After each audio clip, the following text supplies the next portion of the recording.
Lennar Corporations, America's second-largest homebuilder, mid-landlight transition. Overall verdict, yellow. Avoid pending clarity. Lennar was founded in 1954 and is headquartered in Miami, Florida. It's America's second-largest homebuilder, 82,500 homes delivered in fiscal 2025. In February 2025, Lennar completed the spin-off of Millrose Properties, transferring $5.6 billion of land and pivoting to a land-light model. 98% of home sites are now controlled through option contracts, not owned outright. Stuart Miller, whose father founded the company, has led Lennar in some capacity since 1997. Co-CEO John Jaffe retired at the end of 2025 after 42 years, leaving Miller as sole CEO and executive chairman. And in March 2026, an investigative report raised serious questions about how those land-light option fees are being accounted for. Price versus intrinsic value. Current price, $84.64, down 41% from its 52-week high. DCF base case, approximately $91 per share. That's only about 7% upside, essentially fairly valued, not a bargain. P/E ratio, 10.6 times trailing earnings. The real range is much wider than that single number suggests. A bull case near $153, a bear case near $39. That spread reflects a genuine, unresolved question about whether the margin damage is cyclical or something more structural. 4 numbers define Lennar's current inflection point.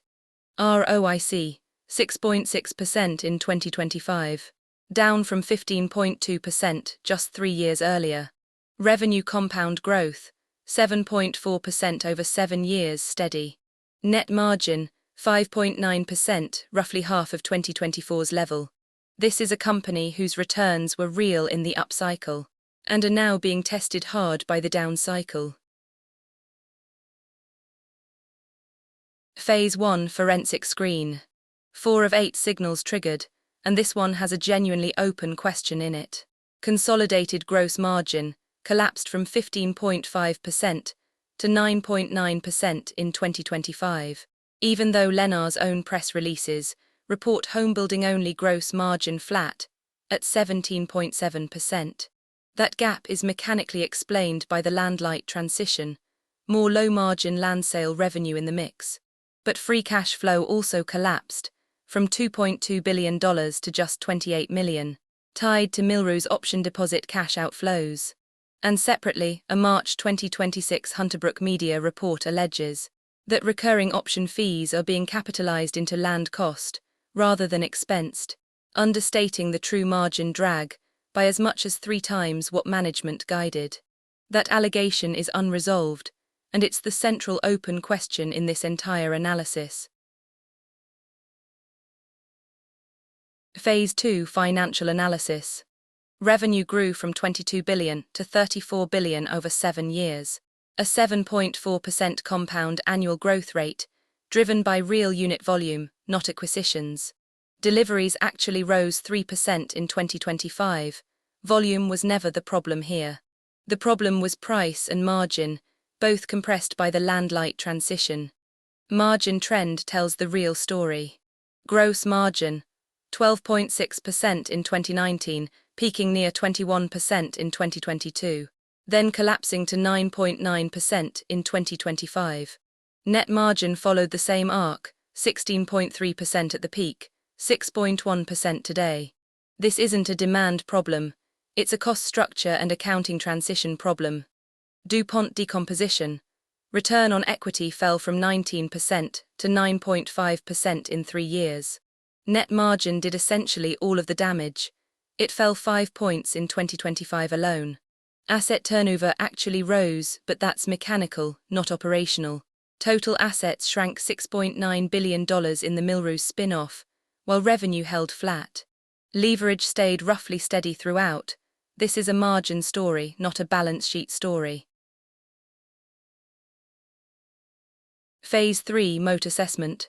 5 of 9 10-minute test filters pass. Verdict narrow moat.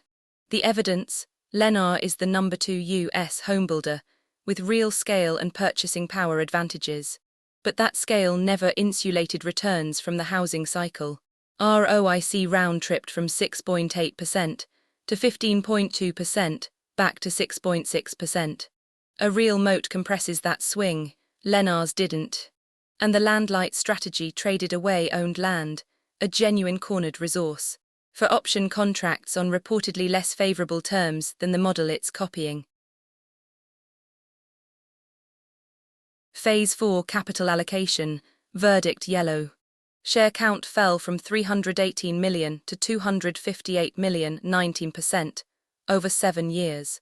Debt was paid down steadily from 2019 through 2024. Then, in 2025, management raised $2.1 billion of new debt, specifically to keep funding buybacks, while free cash flow collapsed to near zero. That's a real break from the earlier, more disciplined pattern. Phase 5 Competitive Dynamics, verdict narrow. Lennar's real powers are scale economies and process power, genuine but moderate. No network effects, no switching costs, no counter-positioning. Homebuilding is a commodity business. The most important dynamic right now. Lennar surrendered a partial cornered resource-owned land, betting it could replicate NVR's capital-efficient model. Early reporting suggests it may have accepted worse terms than the original.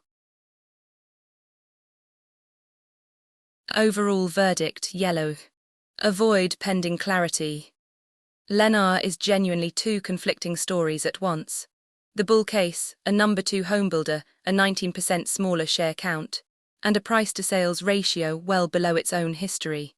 The bear case, gross margin collapsed, free cash flow evaporated, and a live investigative report alleges the land-light strategy costs 3 times what was guided. Early 2026 results reinforce the bear case, not the bull case. The DCF base case offers no real margin of safety at today's price. This is a name to watch closely for the next 2 to 4 quarters, not to buy today. 10-minute quality test, 9 filters. Positive operating cash flow.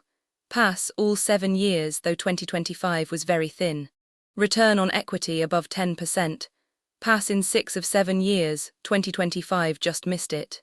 Consistent EPS. Yellow, 2025 earnings nearly halved year over year. 5 of 9 pass, 4 yellow, all concentrated in the single most recent year. Share count, 318 million in 2019, 258 million today, down 19%. A consistent buyback program, maintained even through the 2025 stress year. Buybacks totaled roughly $8.6 billion over 7 years. The 2 largest dollar years, 2024 and 2025, came as margins were already declining, not at the cheapest valuations. Debt to equity, 0.60 in 2019, falling to 0.16 by 2024. Then it reversed sharply to 0.29 in 2025, as $2.1 billion of new debt funded buybacks during the cash flow collapse. 3 valuation methods, in a genuinely wide range.